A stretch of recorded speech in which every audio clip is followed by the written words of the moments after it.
10th class, how are you all? Our chapter number 6, 5 has been completed. The 100 Dresses Fast, written by Elvaso Richter.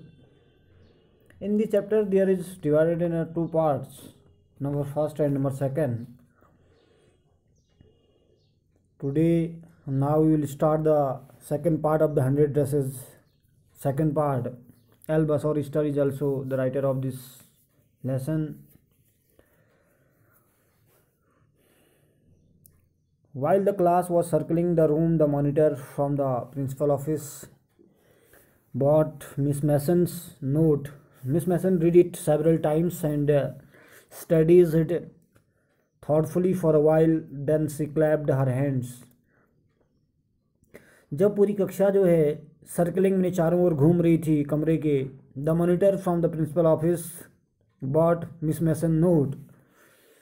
जो monitor है class का वो principal office से एक miss मैसन का note लेकर आया, यानी कि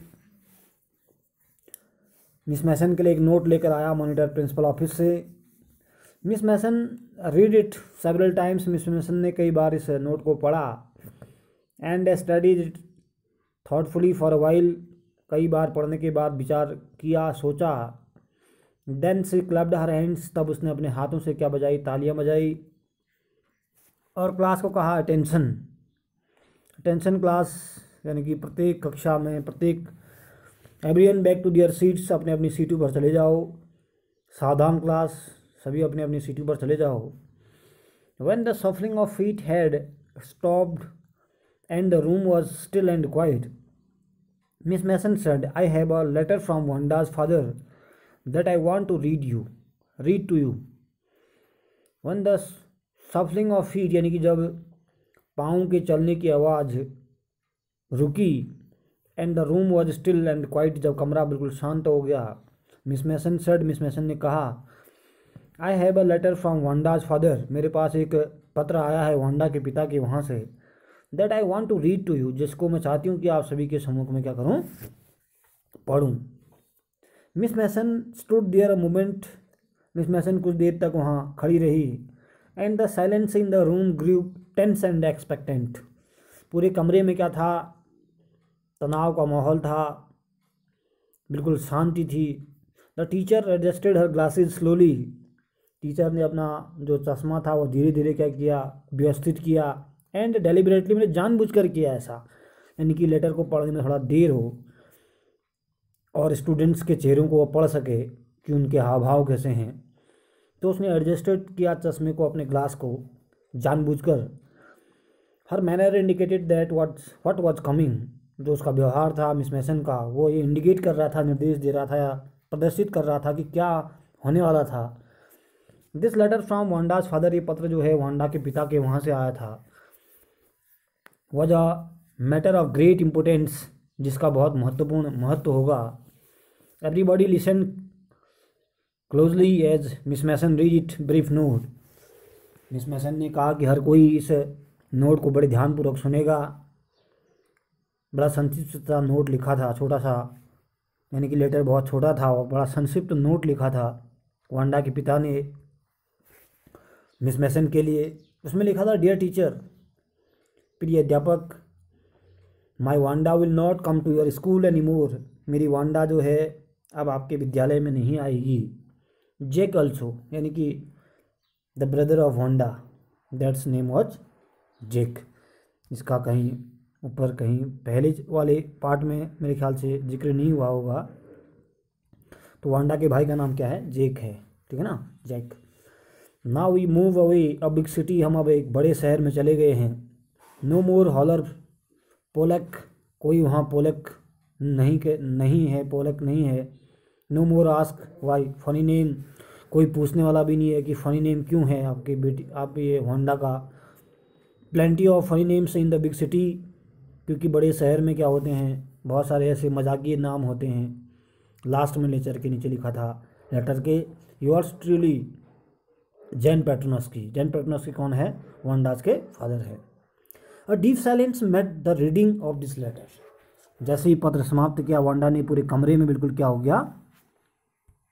पूरा कमरा बिल्कुल किससे भर गया, शांति से भर गया। A deep silence met the reading of this letter. Miss Mason took off her glasses. Miss Mason ने अपने ग्लास उतारे, blew on them and wiped them on her soft white handkerchief.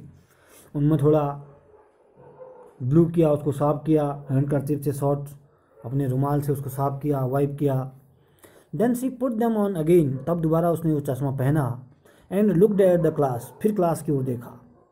One she spoke her voice was very low. जब Miss मैसन बोल रही थी तो उसकी voice क्या थी, बहुत ज़्यादा लो थी, यानी कि साउंड जो थी बहुत लो थी मिस मैसन की। मिस मैसन ने कहा, आई एम श्योर, मुझे बिल्कुल विश्वास है, दैट की none of the boys and girls in the room number 13 would purposefully and deliberately hurt anyone's feeling because his or her name happened to be a long and familiar one।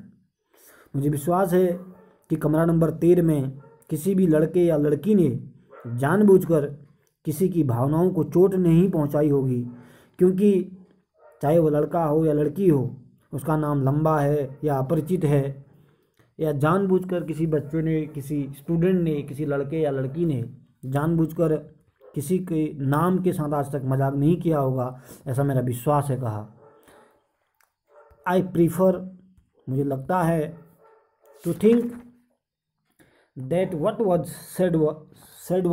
Said in thoughtlessness. मुझे लगता है कि इस विषय में सभी को सोचना चाहिए। आई नो, मैं जानती हूँ, that all of you feel the way I do, जैसा मैं सोच रही हूँ, जैसा मुझे फीलिंग है। That this is a very unfortunate thing, ये बड़ा दुर्भाग्य है, टू हैव हैपेंड, जो हुआ है। अनफॉर्चुनेट एंड सैड, यानी कि दोनों चीज़ है, दुर्भाग्य भी है और बड़े सैड की बात भी है, both. And I want you all to think about it, और मुझे लगता है कि सब आप इस बारे में क्या करोगे, विचार विमर्श करोगे, सोचोगे। यानी कि वांडा के फादर के वहाँ से पत्र आया है, तो आपको इस बारे में क्या करना पड़ेगा, विचार विमर्श करना पड़ेगा और सोचना पड़ेगा कि आखिर ऐसा क्यों हुआ। यानी कहने का मतलब क्या है, जब पहले वाले पार्ट में हमने लास्ट में कहा था कि जब ड्राइंग कॉन्टेस्ट का रिजल्ट घोषित हुआ, उसमें बॉयज़ और गर्ल्स के लिए अलग अलग कंपटीशन लगे गए थे। मोटर बोट का कंपटीशन जो था वो बॉयज़ के लिए था, और फैंसी ड्रेसेस डिज़ाइनिंग का जो था वो गर्ल्स के लिए था। गर्ल्स का मेडल जीती थी वो वांडा पेट्नोस्की जीती थी, यानी कि जो गर्ल्स का मेडल जीती थी वो वांडा पेट्नोस्की जीती थी। उसने 100 ड्रेसेस क्या किए थे, ड्रॉ किए थे, स्केच किए थे, और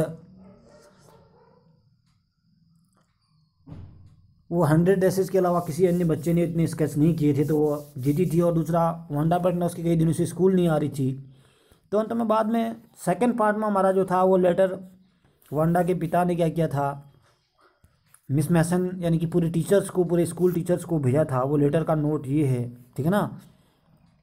और लास्ट में जब मिस मैसन ने कहा कि मुझे लगता है कि डेलिबरेटली मैंने होता है, बिल्कुल जानबूझकर या पर्पसली मैंने किसी कारण से हर्ट मैंने होता है, चोट नहीं पहुंचाई होगी रूम नंबर 13 के किसी बच्चे ने आज तक किसी को। और मुझे लगता है, कहती है, कि हर किसी को इस बारे विषय में सोचना चाहिए कि आखिर वांडा यहाँ से क्यों गई। ऐसा कहकर अपना नोट उसने क्या किया, अपनी बात को समाप्त किया, ठीक है ना। तो यहाँ तक के जो ट्रांसलेशन है, यहाँ तक के वर्ड मीनिंग्स हैं, बहुत सरल वर्ड हैं इसमें। अनफॉर्चुनेट में दुर्भाग्य होता है, हैपेंड में होना होता है, ठीक है ना। ऐसे वर्ड आए होंगे इसमें, आपको इसका वर्ड मीनिंग और ट्रांसलेशन करना है। नेक्स्ट वीडियो में हम फिर यहाँ से स्टार्ट करेंगे, ठीक है।